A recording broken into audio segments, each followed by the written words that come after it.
नमस्कार, ये आकाशवाणी शिमला है। अब आप रीना वर्मा से प्रादेशिक समाचार सुनिए। मुख्यमंत्री सुखविंदर सिंह सुक्खू ने कहा है कि प्रदेश सरकार प्राकृतिक खेती से ग्रामीण अर्थव्यवस्था के सुदृढ़ीकरण पर जोर दे रही है।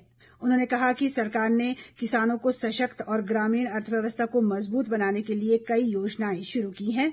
मुख्यमंत्री ने कहा कि प्राकृतिक खेती करने से कृषि की लागत में औसतन 36% की कमी आई है और उत्पादों के औसतन 8% अधिक दाम मिले हैं। उप मुख्यमंत्री मुकेश अग्निहोत्री ने कहा है कि ड्रग माफिया पर प्रदेश सरकार की जीरो टॉलरेंस की नीति है। ऊना से जारी एक बयान में उन्होंने कहा कि ड्रग माफिया पर नकेल कसने के लिए कानून को सख्त बनाया जा रहा है। अग्निहोत्री ने कहा कि ड्रग माफिया को रोकने के लिए विधानसभा में कानून पारित कर केंद्र सरकार को सख्त धाराओं के लिए भेजा गया है। हिमाचल को ड्रग मुक्त करने के संकल्प को दोहराते हुए उन्होंने कहा कि सरकार ने ड्रग माफिया पर रोक लगाने के लिए विशेष अभियान शुरू किया है, लेकिन इसमें समाज के हर वर्ग का सहयोग आवश्यक है।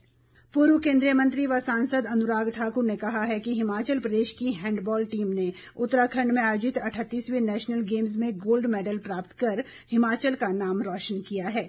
हमीरपुर में कल खिलाड़ियों से मुलाकात कर अनुराग ठाकुर ने कहा है कि हैंडबॉल के क्षेत्र में हिमाचल की टीम ने शानदार प्रदर्शन किया है। उन्होंने कहा है कि हमीरपुर संसदीय क्षेत्र में खेल व खिलाड़ियों को बढ़ावा देने के लिए integrated athlete training and development programme की शुरुआत की गई है, जिसके अंतर्गत कबड्डी और कुश्ती के 40 खिलाड़ियों को उच्च स्तरीय ट्रेनिंग, बोर्डिंग व अन्य सुविधाएं निःशुल्क उपलब्ध करवाई जा रही है। इस बीच अनुराग ठाकुर ने वक्फ संशोधन विधेयक पर संयुक्त संसदीय समिति की संसद में पेश रिपोर्ट पर अपनी प्रतिक्रिया देते हुए कहा कि केंद्र सरकार वक्फ की जमीनों का लोगों को दुरुपयोग नहीं करने देगी। अनुराग ठाकुर ने कहा कि वक्फ बोर्ड में पारदर्शिता नहीं चाह रहा है विपक्ष। सरकार ने अपनी मंशा बहुत स्पष्ट पहले दिन कर दी थी। माननीय प्रधानमंत्री मोदी जी का अपना विचार ये था कि जेपीसी बनाई जाए, उसमें सभी दलों के प्रतिनिधियों को अवसर मिले चर्चा करने का। हमारी मंशा बहुत स्पष्ट है, हम वक्फ की जमीनों का लोगों को दुरुपयोग नहीं करने देंगे, सदुपयोग उसका हो और पारदर्शिता वक्फ बोर्ड में आए और जवाबदेही तय की जाए, ये सुनिश्चित करेंगे। अखिल भारतीय कांग्रेस कमेटी ने रजनी पाटिल को एक बार फिर हिमाचल प्रदेश कांग्रेस के प्रभारी का दायित्व सौंपा है। अखिल भारतीय कांग्रेस कमेटी के महासचिव केसी वेणुगोपाल की ओर से इस संबंध में अधिसूचना जारी की गई है। राजीव शुक्ला को प्रदेश कांग्रेस कमेटी के प्रभारी के दायित्व से मुक्त कर दिया गया है। मुख्यमंत्री सुखविंदर सिंह सुक्खू ने रजनी पाटिल को प्रभारी बनाए जाने पर उन्हें बधाई दी है और उम्मीद जताई है कि उनकी नेतृत्व क्षमता व समर्पण से प्रदेश में संगठन को नई दिशा मिलेगी।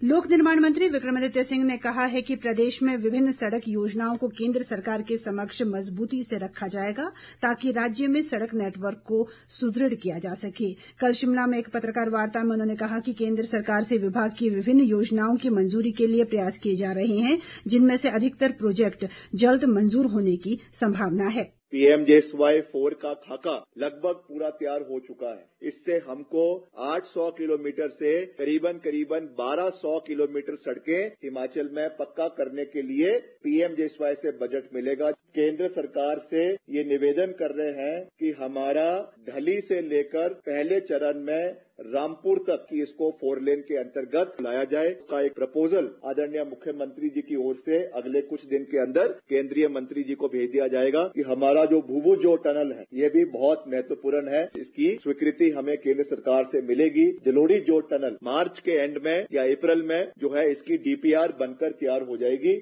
प्रदेश में आज मौसम ने करवट बदली है और अधिकतर क्षेत्रों में घने बादल छाए हैं। वहीं लाहौल घाटी में सुबह से ही हल्की बर्फबारी शुरू हो गई है। लाहौल में रात के समय -15 से 18 डिग्री सेल्सियस तक तापमान दर्ज किया गया है। मौसम विभाग के अनुसार आज प्रदेश की ऊंची चोटियों पर हल्की बर्फबारी की संभावना बनी है। हालांकि विभाग ने कल से मौसम के फिर साफ बने रहने का पूर्वानुमान लगाया है। इसी के साथ ये समाचार बुलेटिन समाप्त हुआ। हमारा अगला बुलेटिन आप सुन सकते हैं दोपहर 3 बजे। नमस्कार।